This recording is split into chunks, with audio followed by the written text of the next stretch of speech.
Story की शुरुआत में हमें 3 लोगों को दिखाया जाता है। उनमें से जो बीच में खड़ा हुआ होता है वो हमारा मेन कैरेक्टर होता है और बाकी 2 ब्रदर्स होते हैं, ट्विन्स ब्रदर, और वो दोनों गाइड्स होते हैं। और जो हमारा मेन कैरेक्टर है वो एक डोमिनेट अल्फा है।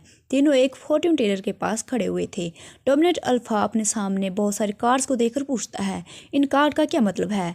क्या ये मुझे मेरे फेवरेट पार्टनर को ढूंढने में मदद करेंगे? फॉर्ट्यून टेलर कार्ड को देखते हुए कहती है, ये काफ़ी मुश्किल है, तुम अपने फेवरेट पार्टनर की बात कर रहे हो, ये बहुत ज़्यादा मुश्किल है, उसके बारे में बताना। डोमिनेट अल्फा कहता है, तुम्हें लगता है कि मुझे इसके बारे में पता नहीं है? मुझे बस बताओ कि वो यहाँ पर मौजूद है या नहीं है, वो इस धरती पर मौजूद भी है या नहीं। फॉर्ट्यून टेलर जवाब देती है, ऐसा नहीं है कि वो यहाँ पर मौजूद नहीं है, बस अभी उसका समय नहीं हुआ है।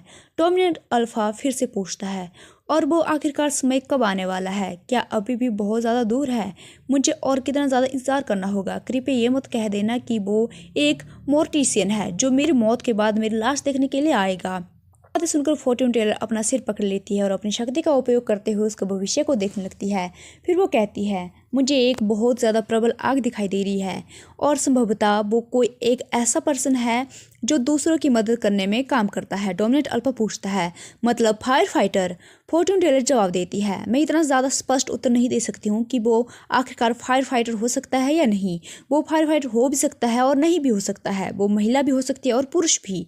ये सुनकर डोमिनेट अल्फा सोचने लगता है, अच्छा ऐसा है। फिर वो फॉर्ट्यून टेलर से पूछती है, तो फिर मुझे ये बताओ कि उसकी चेस्ट बड़ी है या छोटी है? फॉर्ट्यून टेलर थोड़ी देर के लिए हैरान होकर उससे की ओर देखने लगती है। डोमिनेट अल्फा बोलता है, ये तो तुम देख ही सकती हो, राइट, कि आखिरकार उसकी चेस्ट बड़ी है या नहीं है। उसकी बात सुनकर ट्विन ब्रदर भी हंसने लगते हैं और वो कहते हैं, तुम बहुत ज़्यादा शरारती हो ग्रेसन। और यहाँ से हमें पता चलता है कि हमारे डोमिनेट अल्फा का नाम ग्रेसन है।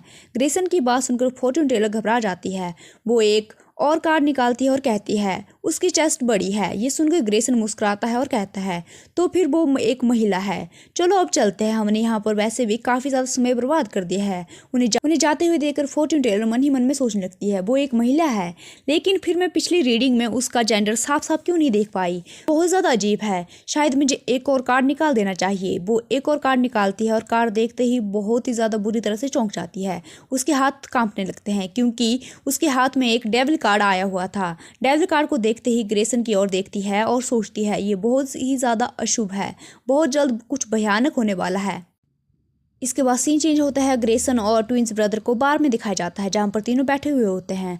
ट्विन ब्रदर में से एक कहता है, वो फॉर्ट्यून टेलर, लोग उसकी बहुत ज़्यादा तारीफ इसलिए करते हैं क्योंकि उनकी भविष्यवाणी सही निकलती है। ब्रदर बोलता है, लेकिन ये सब एक स्कैम है, बिल्कुल मैजिक ट्रिक की तरह, इसमें ज़रूर कोई ना कोई चाल होगी। और वैसे भी केट बहुत ज़्यादा गुस्सा हो गया था क्योंकि उसी फॉर्ट्यून टेलर ने अजीब सी भविष्यवाणी सुनाई थी उसको। केट का नाम सुनकर ग्रेसन उत्सुकता से पूछता है, केट, और उसके बारे में कैसे भविष्यवाणी की गई थी? ट्विन ब्रदर जवाब देते हैं, उसने कहा था कि जल्द ही केट पर एक बहुत ही बड़ी मुश्किल आने वाली है, वो सावधान नहीं रहा तो पूरी जिंदगी वो पछताने वाला है। दूसरा भाई कहता है, क्या केट पिटमैन बैंकरप्ट होने वाला है या कुछ और? पहला भाई जवाब देता है, कौन जानता है आखिरकार इसके बारे में। उसने कहा था कि केट पैसे से भी ज़्यादा कुछ कीमती खोने वाला है, लेकिन वो चीज़ क्या है इसके बारे में कोई नहीं जानता है। केट इतना ज़्यादा गुस्सा हो गया था कि भविष्यवाणी पूरी होने से पहले ही वो वहाँ से उठकर चला गया था। सन ड्रिंक करते हुए कहता है, अगर कोई चीज़ केट को इतना ज़्यादा गुस्सा दिला सकती है तो शायद उसका संबंध युनबू से हो सकता है। युनबू का नाम सुनते ही दोनों भाई असहज हो जाते हैं। एक भाई पूछता है, तुम कहना क्या चाहते हो कि युनबू केट को छोड़कर जाने वाला है? ये तो बहुत ज़्यादा इम्पॉसिबल है। दूसरा भाई भी कहता है, देखा, मैंने कहा था ना कि वो फॉर्ट्यून टेलर एक फ्रॉड है। ग्रेसन मन ही मन में सोचने लगता है, हाँ, ये बिल्कुल सही बोल रहे हैं, ये बिल्कुल बकवास है। केट पिटमैन और युनबू की शादी को पूरे 2 साल हो चुके हैं। प्ले बॉय था, लेकिन अपने फेवरेट पार्टनर को पाने के बाद उसने कभी किसी और की तरफ देखा भी नहीं है। अब तो वो 2 बच्चों का पिता भी बन चुका है। उसने मुझसे पहले अपना दूसरा आधा हिस्सा ढूंढ लिया है कि मैं अभी तक अपने फेवरेट पार्टनर के लिए तरस रहा हूँ। बताया जाता है कि ग्रेसन पहले ही अनगिनत फॉर्ट्यून टेलर और शैमन से मिल चुका था। शायद एक आम इंसान अपनी पूरी जिंदगी में जितने लोगों से मिलता है उससे 10 गुना ज्यादा वो मिल चुका था। वो हमेशा उनसे सिर्फ एक ही सवाल पूछता था कि उसका फेवरेट पार्टनर कहाँ पर है, और इस तलाश में उसने बहुत ज़्यादा पैसा भी खर्च कर लिया था और फॉर्च्यून टेलर की हर बात मान लेता था, यहाँ तक कि वो उन लोगों के अनुसार जॉब्स भी बदल देता था जहाँ पर उसे लगता था कि उसका फेवरेट पार्टनर उसे वहाँ पर मिल सकता था। किसी को अपने प्यार में डालना उसके लिए कोई बड़ी मुश्किल बात नहीं थी। वो लोगों से वही बातें कहता था जो वो सुनना चाहते थे और उन्हें वही देता था जो उन्हें चाह होती थी और जो वो पाना चाहते थे। लेकिन जैसे ही उसे पता चलता था कि वो पर्सन उसका फेवरेट पार्टनर नहीं है, वो तुरंत वहाँ से गायब हो जाता था। उसकी सबसे बड़ी प्रतिभाओं में से एक उसकी शानदार एक्टिंग थी। ग्रेसन अक्सर सोचता था कि भगवान भी कितने ज़्यादा बेरहम है। केट को उसका फेवरेट पार्टनर मुझसे पहले मिल गया। तभी ट्विन ब्रदर में से एक उससे पूछता है, तुमने अभी तक अपने फेवरेट पार्टनर को ढूंढने के लिए हार नहीं मान ली है? आखिरकार अब तुम करने के वाले हो? ग्रेसन जवाब देता है, अब मुझे उन्हें ढूंढने के लिए निकलना होगा। दूसरा भाई बोलता है, अगर यूनिफॉर्म वाली जॉब चुननी है तो फायर फाइटर की जगह मैं पुलिस ऑफिसर को चुनना चाहूँगा। बहुत ज़्यादा सेक्सी होते हैं और उनके पास गन्स भी होती हैं। अंदाज में ग्रेसन की तरफ देखने लगता है। ग्रेसन उसे हल्के से छू कर कहता है, अगर मेरा फेवरेट पार्टनर वहाँ पर हुआ तो कोई भी चीज़ नहीं होगी जिसे मैं ना कर सकूँ। ट्विन ब्रदर मुस्कुराकर कहता है, तुम सच में बहुत ज़्यादा रोमांटिक हो ग्रेसन। लेकिन ग्रेसन, अगर तुम्हें तुम्हारा फेवरेट पार्टनर मिल गया तो क्या तुम दूसरे लोगों के साथ फेरोमोन्स रिलीज करना बंद कर दोगे? और यहाँ पर बताया जाता है कि हाइपर अल्फा अगर समय समय पर अपने फेरोमोन्स रिलीज ना करे तो उनका असर उनके दिमाग पर पड़ता है। हल्के मामलों में मेमोरी लॉस हो सकता है, लेकिन गंभीर स्थिति में ब्रेन डैमेज तक पहुंच सकता है। लेकिन उनके लिए फेरोमोन्स रिलीज करने का सबसे प्रभावी तरीका सेक्स माना जाता है। इसी कारण से फेरोमोन पार्टीज आम बात थी। भी इस तरीके का इस्तेमाल करने में कभी भी झिझकता नहीं था और ट्विन्स ब्रदर का चेहरा पकड़कर कहता है, कैसी बेवकूफ़ी भरी बातें करे हो? सेक्स और लव दो अलग अलग चीज़ें हैं। फिर वो उसे किस करने लगता है और कहता है, सेक्स तो बस जीवित रहने का एक तरीका है, लेकिन आज के लिए मेरा काम खत्म हो चुका है, अब मुझे यहाँ से जाना चाहिए। ये सुनकर दोनों ट्विन ब्रदर हैरान हो जाते हैं और कहते हैं, क्या अभी क्या तुम आज रात हमारे साथ सोने वाले नहीं हो? ग्रेसन जवाब देता है। वो स्मिर करता है और बोलता है, मैं कभी भी एक ही व्यक्ति के साथ दो बार नहीं सोता हूँ। और फिर मेरा एलेक्स रात में अकेले सोना पसंद नहीं करता है। एलेक्स उसके पालतू कुत्ते का नाम होता है। इतना कहकर ग्रेसन वहाँ से अलविदा कहकर जाने लगता है। जाते हुए देखकर ट्विन्स ब्रदर पीछे से कांपने लगते हैं और उसे जाते हुए घूरते हुए देखने लगते हैं गुस्से के साथ। ग्रेसन कॉरिडोर में चलते हुए बहुत ज़्यादा खुश लग रहा था। वो चलते चलते सोचने लगता है, ज़रा इन्हें तो देखो, मेरे फेरोमोन्स की बस एक हल्की सी लीक से ही हीट में चले गए वो दोनों ट्विन्स ब्रदर। ओमेगा सच में एक जैसे ही होते हैं, लेकिन उससे भी ज़्यादा महत्वपूर्ण बात, फायर फाइटर। क्या इस बार ये सच हो सकता है कि ऐसा ना हुआ तो शायद फेवरेट पार्टनर जैसी कोई चीज़ होती ही ना हो? तब उसे किसी की कही हुई बात याद आने लगती है, जहाँ पर एक पर्सन ग्रेसन जब छोटा था उसे बता रहा था, नहीं ग्रेसन, वो व्यक्ति निश्चित रूप से तुम्हारे सामने आएगा, बस ये बात याद रखना। इस याद को सोचते ही ग्रेसन अचानक से रुक जाता है। उसे कुछ अजीब सा महसूस होता है। वो पीछे मुड़कर देखता है, लेकिन तभी ट्विन्स ब्रदर उस पर हमला कर देते हैं। उसके सिर पर जोरदार चोट लग जाती है, जिसके कारण से वो बेहोश हो जाता है। जब ग्रेसन होश में आता है तो वो खुद को एक कमरे में पाता है। उसके सामने दोनों ट्विन ब्रदर खड़े हुए होते हैं। उन्हें देखकर ग्रेसन चौंक जाता है और कहता है, तुम लोग क्या करे हो? देखा जाता है कि उसके सिर पर बहुत ही ज़्यादा चोट लगी हुई थी और उसके सिर से खून निकल रहा था। ट्विन ब्रदर उसे घूरते हुए कहने लगते हैं, समझ नहीं आया कमीने, क्या तुम्हें लगा था कि तुम हमारा अपमान करके बच जाओगे? तुमने हमें इस हालत में पहुंचाया है, इसलिए तुम्हें इसकी जिम्मेदारी लेनी ही पड़ेगी। आज तुम यहाँ से बाहर नहीं जा पाओगे। उसकी बातें सुनकर ग्रेसन मुस्कुराता है और व्यंग्य भरे अंदाज में कहता है, ओह कितना प्यारा, तुम लोग सच में सोचते हो कि तुम मुझे इस तरह से काबू कर लोगे? इसके बाद वो अपने फेरोमोन्स रिलीज करने लगता है, भारी मात्रा में अपने फेरोमोन्स रिलीज करने लगता है। दोनों ट्विन्स ब्रदर उसके प्रभाव में प्रभावित हो जाते हैं। ग्रेसन मुस्कुराते हुए कहता है, अगर तुम यही चाहते हो तो आओ, खेलते हैं साथ में। इसके बाद दिखाया जाता है कि किसी घटना के कारण पूरी जगह पर आग लग गई थी। सीन बाहर दिखाया जाता है, जहां पर फायर फाइटर आग बुझाने पहुंच चुके थे। एक फायर फाइटर नाराज होकर कहता है, ये लोग भी कमाल है, अगर इन्हें कोई निजी पार्टी करनी थी तो बस वही करते, आग लगाने की क्या जरूरत थी? दूसरा जवाब देता है, सुना है कि आतिशबाजी की वजह से पर्दों पर आग लग गई थी।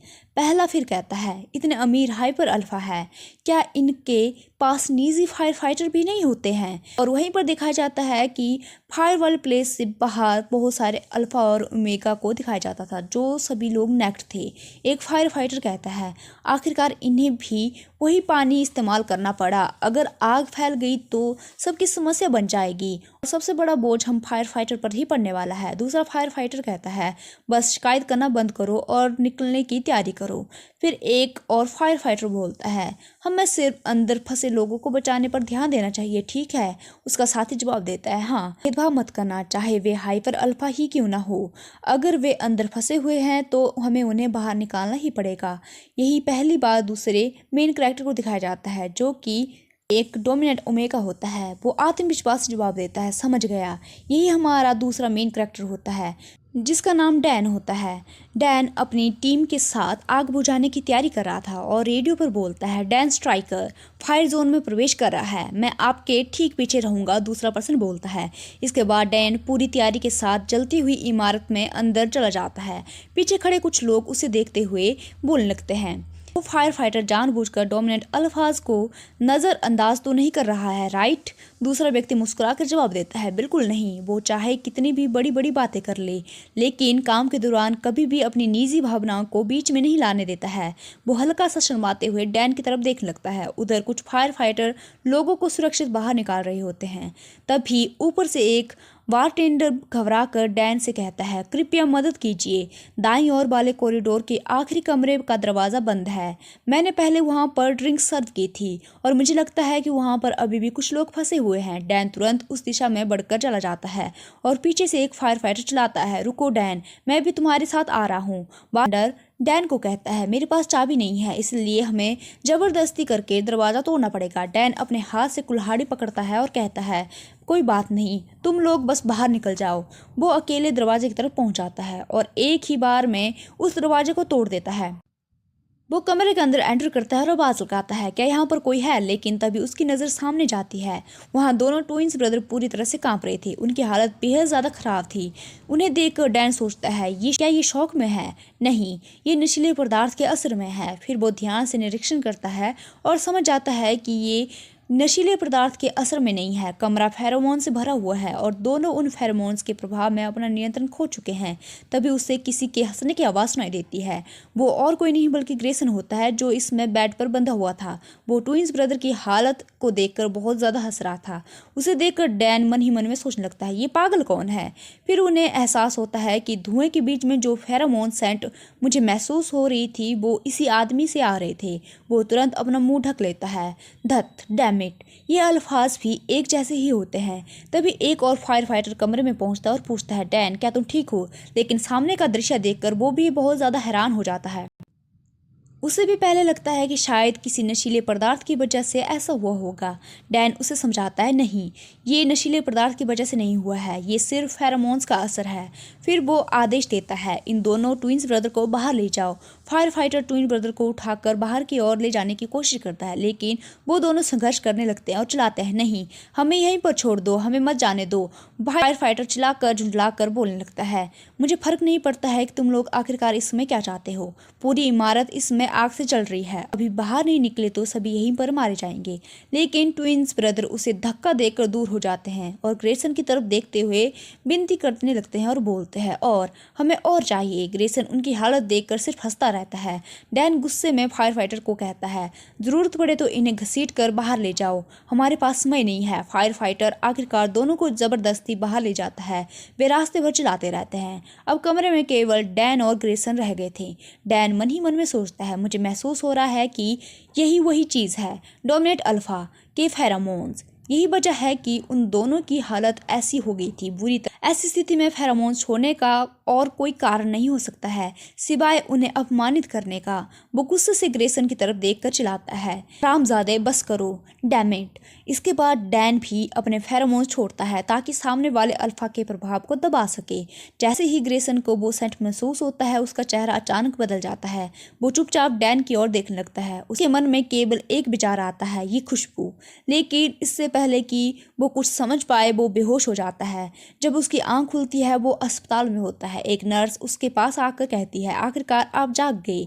फिर वो पूछते हैं, मिस्टर ग्रेसन मिलर, क्या आपको कोई तकलीफ महसूस हो रही है? ग्रेसन चारों तरफ देखता देखता है और कहता है, क्या ये अस्पताल है? मैं यहाँ पर कैसे पहुंचा? नर्स जवाब देती है, पैरामेडिक्स आपको यहाँ पर लेकर आए थे, आप बेहोश हो गए थे, इसलिए हमने पूरी जांच की। हल्के स्मोक इनहेलेशन के अलावा आप पूरी तरह से स्वस्थ हैं, आप डिस्चार्ज के लिए तैयार हैं। ये सुनकर ग्रेसन चौंक जाता है, उसे सब कुछ याद आने लगता है। मुझे सब याद है, मैंने इतने फेरोमोन्स छोड़े थे कि उन घमंडी ट्विंस का पूरी तरह से नियंत्रण खत्म हो चुका था। कमरा धुएं और मेरे सेंट से पूरी तरह से भर चुका था। लेकिन फिर अचानक सब कुछ बदल गया। एक सेंट, इतनी ताज़ा और जीवित सेंट। वो कोई सामान्य ओमेगा नहीं था, वो एक डोमिनेट ओमेगा था। ये एहसास होते ही ग्रेसन बिस्तर से उछलकर उठ जाता है। वो अस्पताल से बाहर भागते हुए जाने लगता है। पीछे से नर्स चिल्लाते हुए बोलती है, मिस्टर मिलर, कृपया अचानक मत भागिए। लेकिन ग्रेसन कुछ भी नहीं सुनता। उसके मन में केवल एक ही बात चल रही थी, मिल गया, मेरा फेटेड पार्टनर मिल गया, मैंने उसे ढूंढ लिया। फायर फाइटर में से एक वही है। फिर बताया जाता है कि ग्रेसन को पूरा विश्वास क्यों था कि वो डोमिनेट ओमेगा था। पहला कारण ये था कि उसकी माँ कोई मिलर भी एक डोमिनेट ओमेगा थी। बचपन में ग्रेसन हमेशा उनकी सेंट को पहचान सकता था। दूसरा कारण ये था कि सामान्य ओमेगाज की विपरीत डोमिनेट ओमेगाज अपने फेरोमोन्स को पूरी तरह से नियंत्रण कर सकते थे। वे चाहे तो अपनी पहचान छिपा सकते थे और चाहे तो प्रकट कर सकते थे। यदि कोई डोमिनेट अल्फा उसके फेरोमोन्स के सीधे प्रभाव में आ जाए तो वो शॉक में जा सकता था, बेहोश हो सकता था और उसकी याददाश्त भी प्रभावित हो सकती थी, ठीक उसी दिन की तरह। इसी वजह से ग्रेसन को डेन का चेहरा याद नहीं था, सिर्फ उसका सेंट याद था, फेरोमोन सेंट। इसके बाद सीन बदलकर एक ऑफिस में पहुंच जाता है। एक व्यक्ति आश्चर्य से पूछता है, तुमने अभी क्या कहा? ग्रेसन उसके सामने होता है। ग्रेसन चमकते हुए चेहरे के साथ जवाब देता है, मैंने कहा कि मैं फायर फाइटर बनना चाहता हूँ। अभी रिक्रूटमेंट पीरियड नहीं चल रहा है, इसलिए आपको मुझे स्पेशल अपॉइंटमेंट से अंदर करवाना होगा। वो व्यक्ति पूछता है, और इसके पीछे क्या मकसद है तुम्हारा? ग्रेसन मुस्कुराकर जवाब देता है, फॉर्च्यून टेलर ने कहा था कि मेरा फेटेड मेट फायर स्टेशन की क्रू में से एक है, इसलिए मैं खुद जाकर देखना चाहता हूँ। वो व्यक्ति अविश्वास से कहता है, एक फॉर्च्यून टेलर? यहीं से पता चलता है कि ग्रेसन के सामने बैठा व्यक्ति और कोई नहीं बल्कि उसके पिता एशले मिलर हैं। वो एक बेहद प्रभावशाली डोमिनेट अल्फा था। वो एक पूर्व अटॉर्नी, पूर्व सीईओ और वर्तमान यूएस सेनेटर थे। एशले पूछता है, क्या ये संभव नहीं है कि फॉर्च्यून टेलर गलत हो सकते हैं? ग्रेसन जवाब देता है, बिल्कुल संभव है, लेकिन जब तक मैं खुद जाकर नहीं देखूंगा मुझे सच्चाई का पता कैसे चलेगा? और वैसे भी लोगों की मदद करना एक अच्छा काम है, राइट? एशले मन में सोचने लगता है। वो अपने पक्ष में मोड़ना इसे अच्छी तरह से आता है। फेटेड मेट का नाम आते ही आज भी ये इतना ही ज्यादा दीवाना हो जाता है जितना पहले होता था। आखिरकार एशले कहता है, ठीक है, मैं तुम्हारी बात मानने के लिए तैयार हूँ, व्यवस्था कर दूंगा, लेकिन मेरी एक शर्त है। ग्रेसन तुरंत बोलता है एक्साइटेड होकर, हाँ, मैं तुम्हारी कोई भी शर्त मानने के लिए तैयार हूँ। एशले कहता है, कम से कम पूरे 1 साल के लिए तुम्हें वहां पर नौकरी करनी होगी, तुम नौकरी को छोड़ नहीं सकते हो। ये सुनते ही ग्रेसन का पूरा चेहरा उतर जाता है। 1 साल, ये तो बहुत ही ज्यादा है। एशले आगे कहते हैं, और वैसे भी जैक्सन मुझसे शिकायत कर रहा था। उसका कहना था कि तुमने उसके कीमती ट्विंस की हालत बहुत ज़्यादा ख़राब कर दी है। इसे सार्वजनिक सेवा करके अपनी गलती सुधारने का एक तरीका समझो। फिर वो पूछता है, तो तुम्हारा क्या जवाब है? तुम वहाँ पर जाना चाहते हो या नहीं? कुछ देर सोचने के बाद ग्रेसन दृढ़ता से कहता है, मैं करूँगा, मैं ऐसा ही करूँगा। मैं 1 साल के लिए वो जॉब नहीं छोड़ने वाला हूँ, चाहे जो भी कीमत मुझे चुकाने पड़े, मैं सब कुछ सह लूँगा। कृपया मेरी मदद करें। सुनकर एशले हल्का सा हंसता है और कहता है, ये बहुत ही ज़्यादा इंटरेस्टिंग है, जाओ एक बार और कोशिश करके देख लो। ये सुनते ही ग्रेसन खुशी खुशी वहाँ से निकल जाता है। चलते हुए वो मन ही मन में सोच रहा था, बार सब कुछ अलग होगा, और मैं अपने फेटेड मेट को ढूंढ ही लूँगा। अपने फेटेड मेट के बारे में सोचते ही उसके चेहरे पर बड़ी बड़ी मुस्कान आ जाती है। वो उसका चेहरा हल्का लाल हो जाता है। वो सोचता है, वही व्यक्ति जिसके बारे में मैं हमेशा से सपने देखता आया हूँ, वो जो सिर्फ मुझसे प्यार करेगा और जिसके लिए मैं अपनी पूरी ज़िंदगी समर्पित कर दूंगा। तभी वो अचानक एक लड़की से टकरा जाता है। लड़की गिरने वाली होती है, लेकिन ग्रेसन उसे संभाल लेता है। वो मुस्कुराकर कहता है, ओह सावधान। वो लड़की वैंडी थी। वैंडी कहती है, मिस्टर मिलर, लगता है कि आप सेनेटर से मिलने आए थे, आपका काम खत्म हो गया। ग्रेसन नीचे गिरे हुए डॉक्यूमेंट्स को उठाते हुए जवाब देता है, हाँ, और वो बहुत ही अच्छे से, मेरा काम खत्म हो गया। बैंडी फिर पूछती है, क्या आपको कोई और नया फेटेड वन मिल गया है? ये सुनते ही ग्रेसन का चेहरा चमक जाता है और वो मुस्कुराकर पूछता है, तुम्हें कैसे पता चला? बैंडी जवाब देती है, जब आप इतने ज़्यादा खुश दिखते हैं तो उसका सिर्फ एक ही कारण हो सकता है, बधाई हो। उम्मीद है कि इस बार सचमुच वही व्यक्ति होगा आपका फेटमेट। ग्रेसन मुस्कुराकर कहता है, धन्यवाद बैंडी, अच्छा काम करती रहो। इतना कहकर वो वहाँ से चला जाता है, लेकिन उसके जाते ही बैंडी का चेहरा पूरी तरह से बदल जाता है। उसका चेहरा ठंडा और अंदर डार्क हो जाता है। वो तुरंत किसी को संदेश भेजती है। लगता है कि ग्रेसन मिलर एक और शिकार बनाने वाला है। सामने से जवाब आता है, क्या वो फिर से अपने फेटमेट को ढूंढने का नाटक कर रहा है? भगवान, वो आदमी कभी भी नहीं थकता है। बैंडी जवाब देती है, जब नया व्यक्ति आए तो हम उसका बहुत ही गर्मजोशी से स्वागत करेंगे। उसके चेहरे से एक चालाक मुस्कान दिखाई देती है। फिर सामने से आदेश आता है, मैं सच में उम्मीद करता हूँ कि इस बार वो सही व्यक्ति हो, ताकि ग्रेसन को उसी फेटेड पार्टनर द्वारा बुरी तरह से छोड़ दिया जाए जिसके लिए वो इतने सालों से पागल है। इसके बाद सीन बदल जाता है। एशले किसी से फोन पर बात कर रहा था। सामने वाला व्यक्ति हैरानी से कहता है, क्या ग्रेसन सच में, क्या ऐसा हुआ है? एशले जवाब देता है, हाँ। दूसरा व्यक्ति खुश होकर कहता है, ये तो अच्छी बात है। उम्मीद है कि इस बार सचमुच वही व्यक्ति होगा उसका फेटमेट। मैं नहीं चाहता हूँ कि ग्रेसन फिर से निराश हो जाए। ये व्यक्ति कोई और नहीं बल्कि ग्रेसन की माँ कोई मिलर होती है। एशले कहता है, वो खुद से पता लगा लेगा कि वो उसका फेटमेट है या नहीं है। हमें बस उसे थोड़ा समर्थन देना होगा। फिर वो आगे कहता है, असल समस्या ये है कि फेटेड पार्टनर के विचार में बहुत ही ज़्यादा खो गया है वो इंसान। किसी से प्यार करना सिर्फ मिठास से भरा हुआ नहीं होता है, जैसे कि हमारे रिश्ते में भी ऐसा ही है। कोई जवाब देता है, बिल्कुल यही चिंता की बात है, लेकिन हम ग्रेसन को रोक भी नहीं सकते हैं। और फिर वह फायर फाइटर जैसा सम्मानजनक काम भी करना चाहता है। ये अपने आप में ही सराहनीय है। वो उत्साहित होकर आगे कहता है, भले ही उसने अपना फेटेड पार्टनर न मिले, लेकिन लोगों की मदद करते करते शायद उसमें थोड़ी ह्यूमैनिटी विकसित हो जाएगी। फिर हंसते हुए कहता है, जिस तरह उसने सोशल स्किल्स सीखी थी उसी तरह से वो ये सारी चीज़ें भी सीख लेगा। कुछ देर बाद फिर एशले के साथ बात करने के बाद वो कहता है, मैं ये खबर सिर्फ अपने पास तक नहीं रखना चाहता हूँ, मैं बच्चों को भी ये बताना चाहता हूँ। बात और कॉल करते हुए बोलती है, बाद में बात करते हैं ऐश। इसके बाद कॉल समाप्त हो जाता है। सीन अब डैन की तरफ बदलता है। डैन इस समय पुलिस स्टेशन में होता है। एक पुलिस ऑफिसर उससे कहता है, डैन स्ट्राइकर, यहाँ साइन करो। डैन उबास लेते हुए आगे बढ़ता है। ऑफिसर सख्त आवाज में कहता है, जांच पूरी होने तक हम तुमसे संपर्क करेंगे, लेकिन तुम विक्टिम से मिलने या उससे संपर्क करने की कोशिश बिल्कुल भी नहीं करोगी। फिर चेतावनी देते हुए कहता है, और अगर ऐसा मामला एक बार फिर से हुआ तो। वो कुछ बोल ही रहा था, लेकिन इतने में डैन का साथी वहां पर पहुंच जाता है। वो मुस्कुराकर ऑफिसर से कहता है, चिंता मत कीजिए, मैं इस पर पूरी नजर रखूंगा और उसे ऐसा करने से रोकूंगा। फिर डैन को साथ लेकर बाहर निकल जाता है। बाहर आते ही डैन को डांटना शुरू हो जाता है, मुझे पता है कि किसी बार में मिली महिला के साथ वन नाइट स्टैंड करना तुम्हारे लिए कोई आम बात है, लेकिन कम से कम किसी शादीशुदा महिला के साथ ऐसा मत किया करो। डैन तुरंत जवाब देता है, उसने कहा था कि वो एक सिंगल महिला है। सुनकर उसका साथी चिल्ला उठता है, ये बहाने अब काम नहीं करेंगे। डैन कंधे उचका कर कहता है, मुझे भी ऐसी झंझटों में पड़ना पसंद नहीं है। किसे पता था कि उसका पति बीच में ही आ जाएगा। फिर वो आगे कहता है, वो मेरी बात सुन ही नहीं रहा था, वो लगातार चिल्लाए जा रहा था, इसलिए मैंने उसे बस एक बार मारा ताकि वो शांत हो जाए। सिर पकड़ लेता है और कहता है, यही तो समस्या है, उसकी नजर में देखो तो अपराधी तुम ही लगते हो। डैन बेपरवाही से जवाब देता है, क्योंकि वो बहुत शोर मचा रहा था इसलिए मैंने ऐसा किया। बदलते हुए कहता है, खैर मुझे घर छोड़ दो, पहले मुझे डार्लिंग को खाना खिलाना होगा और फिर काम पर जाना होगा। डार्लिंग उसकी प्यारी बिल्ली का नाम था। उसका साथी कहता है, मुझे समझ नहीं आता है कि तुम इतनी कीमती बिल्ली को घर छोड़कर रात भर बाहर कैसे रह सकते हो। डैन थोड़ा अपराध बोध महसूस करते हुए कहता है, मुझे भी इसके लिए बहुत ही ज़्यादा बुरा लग रहा है, मैं बहुत ही गिल्टी फील कर रहा हूँ। उसका साथी फिर कहता है, तुमने खुद बताया था कि वो बूढ़ी है और उसकी आंखें और कान भी ठीक से काम नहीं करते हैं, इसलिए चीफ हमेशा कहता है कि अगर तुम्हें कुछ हो जाए तो तुम्हें तुरंत घर भेज दिया जाए। इतनी बीमार बिल्ली को कोई आसानी से अडॉप्ट भी नहीं करेगा, इसलिए थोड़ा जिम्मेदार बनो।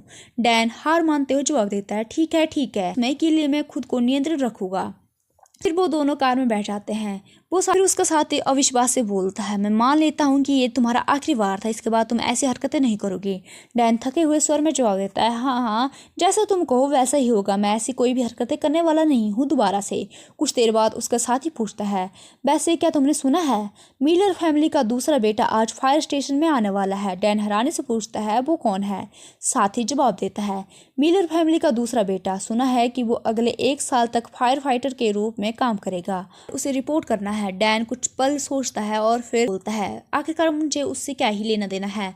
उधर फायर स्टेशन में ये खबर फैल चुकी थी कि फायर फाइटर नाराज होकर चर्चा कर रहे थे। एक कहता है, क्या ये कोई मजाक है? ना कोई फिजिकल टेस्ट, ना ही कोई रेगुलर रिक्रूटमेंट और सीधे नौकरी। दूसरा बोलता है, ये बिल्कुल अनुचित है। अफसर का क्या हुआ? तीसरा व्यक्ति कहता है, हम अमेरिका में रहते हैं, ये सभी को बराबर मौका मिलना चाहिए। सिर्फ इसलिए कि वो मिलर फैमिली से है, इसका मतलब ये नहीं है कि वो सारे के सारे उसके लिए नियम बदल दिए जाएंगे। वहाँ मौजूद दो महिला फायर फाइटर सबको शांत करने की कोशिश करते हुए कहती है। उनमें से एक कहती है, शायद मिलर फैमिली ने कोई बहुत बड़ा डोनेशन दिया होगा, हम इसे रोक भी नहीं सकते हैं। दूसरी महिला भी कहती है, दूसरे नज़रिए में सोचो, अगर स्टेशन को कोई बड़ा फंड मिल जाएगा तो उसका फ़ायदा हम सबको मिलेगा। शायद हमारी सुविधाएं और इक्विपमेंट बेहतर हो जाएंगे। लेकिन इसके बावजूद फायर स्टेशन में मौजूद ज़्यादातर लोग ग्रेसन के आने की खबर से खुश नहीं थे। फायर फाइटर झुंझलाकर जवाब देता है, न तो हमारी फैसिलिटीज़ बेहतर हो रही है और ना ही इक्विपमेंट बदलने वाला है। सामने वाला व्यक्ति जवाब देता है, फिर भी इससे हमारा मूड ठीक नहीं होने वाला है। अब जबकि बात यहाँ तक पहुंच चुकी है, क्यों ना हम उसका यानी कि ग्रेसन का शानदार वेलकम करें। ये सुनकर वहां पर मौजूद सभी लोग उसकी तरफ देखने लगते हैं, फिर एक दूसरे की तरफ देखकर एक शरारती मुस्कान देने लगते हैं। स्पष्ट था कि वो सभी मिलकर ग्रेसन के लिए कोई खास स्वागत तैयार करने वाले थे। इसके बाद सीन ऑफिस में बदलता है। फायर स्टेशन का चीफ ग्रेसन के सामने आता है और कहता है, मुझे माफ कर दीजिए, मुझे आने में देरी होगी। तो मेंबर को आपके बारे में बता रहा था, इसलिए देरी होगी। ग्रेसन विनम्रता से जवाब देता है, कोई बात नहीं, मैं भी अभी यहाँ पर पहुंचा हूँ। चीफ कहता है, मैं सीनेटर मिलर से सारी जानकारी सुन चुका हूँ, लेकिन औपचारिक प्रक्रिया के लिए मुझे कुछ प्रश्न पूछने होंगे, क्या ये ठीक रहेगा? ग्रेसन मुस्कुराकर जवाब देता है, बिल्कुल, आप मुझसे पूछ सकते हैं। उसके जवाब को देखकर चीफ मन ही मन में सोचने लगता है। मुझे पता था कि एक्सट्रीम अल्फाज का रूप रंग असाधारण होता है, लेकिन सामने देखकर ये सचमुच अविश्वसनीय लग रहा है। और अफवाहों के विपरीत इसका व्यवहार भी बहुत ज़्यादा संतुलित है। मैं निर्धारित समय से पूरे 15 मिनट देर हो गया था, फिर भी इसके चेहरे पर शिकायत या असंतोष का कोई भी निशान नहीं था। ये बहुत ज़्यादा विनम्र और एक भी अनावश्यक शब्द नहीं बोल रहा है। हालांकि इसके लिए अपनाए गए शॉर्टकट की वजह से स्टाफ में नाराज़गी है, लेकिन समय के साथ शायद स्थिति सामान्य हो जाएगी। चीफ खुद को सुधारते हुए सोचता है, नहीं, शायद नहीं भी हो सकती है, लेकिन अगर ऐसा हुआ भी तो क्या ही किया जा सकता है। आखिर ये सिर्फ 1 साल की ही तो बात है। उसे एशले मिलर द्वारा दिए गए बड़े डोनेशन का भी ध्यान आता है। 1 साल तक इसे परेशान करने वाले यंग मास्टर को संभालना ही तो है। शायद स्टाफ भी धीरे धीरे मेरी बातों को समझ लेगा और इसे स्वीकार कर लेगा। इसके बाद चीफ मुस्कुराकर कहता है, ठीक है, पहले आप मुझे अपना परिचय दीजिए, बताइए आप किस तरह के व्यक्ति हैं। ग्रेसन मुस्कुराकर अपना परिचय दे देता है। इंटरव्यू शुरू हो जाता है। चीफ के प्रश्न साधारण थे। फायर फाइटर क्यों बनना चाहता है? फायर फाइटर बनने के बाद वो क्या करना चाहता है? क्या उसने पहले अन्य पेशों में काम किया है? ये सभी सामान्य इंटरव्यू क्वेश्चन थे। असल में परिणाम पहले से ही तय था और उसके उत्तरों से बहुत अधिक फर्क पड़ने वाला भी नहीं था, लेकिन फिर भी ग्रेसन के उत्तर एकदम त्रुटिहीन थे। हर जवाब पूरी तरह से तैयार, संतुलित और प्रभावशाली था। चीफ को अचानक याद आता है कि फायर स्टेशन की वेबसाइट पर कभी फायर फाइटर एप्लीकेशन के लिए एक एजुकेशनल गाइड अपलोड की गई थी और ग्रेसन के उत्तर उसी गाइड में दिए गए आदर्श उत्तरों के शब्दकोश से मेल खाते थे। सिर्फ उत्तर ही नहीं, उसकी मुस्कान, बैठने का तरीका, आंखों का संपर्क, हाथों की हलचल, यहाँ तक कि खांसने का समय भी, सब कुछ बिल्कुल वैसा ही था, मानो उसने उस गाइड को पूरी तरह से याद कर लिया हो और उसी के अनुसार अभिनय भी कर रहा हो, उसकी नकल कर रहा हो। ये देखकर चीफ के दिमाग में अचानक कई साल पुरानी एक बात गूंज उठती है। सभी एक्सट्रीम अल्फाज साइकोपाथ्स होते हैं। वे इतने सुंदर होते हैं कि किसी को भी मोहित कर सकते हैं, लेकिन उनके दिमाग सामान्य लोगों से बिल्कुल अलग काम करते हैं। जब तक सामने वाला भी कोई एक्सट्रीम अल्फा ना हो, शायद कोई भी वास्तव में उन्हें समझ नहीं सकता है। ग्रेसन को देखते हुए पहली बार चीफ को महसूस होने लगता है कि शायद उस बात में कुछ न कुछ सच्चाई थी, क्योंकि ग्रेसन सामने से बिल्कुल आदर्श, विनम्र और परफेक्ट दिखाई दे रहा था, लेकिन उसकी हर हरकत इतनी परफेक्ट थी कि वह स्वाभाविक काम और अभ्यास किया हुआ अभिनय ज़्यादा लग रहा था। और इसी के साथ ये पार्ट यहीं पर एंड हो जाता है। आई होप आप सबको वीडियो अच्छी लगी होगी। If you like, please like, share and comment this video and don't forget to subscribe this channel. अगले पार्ट में हम देखेंगे कि आखिरकार डैन और ग्रेसन की मुलाकात कैसी होती है। Thank you so much for watching. Bye bye.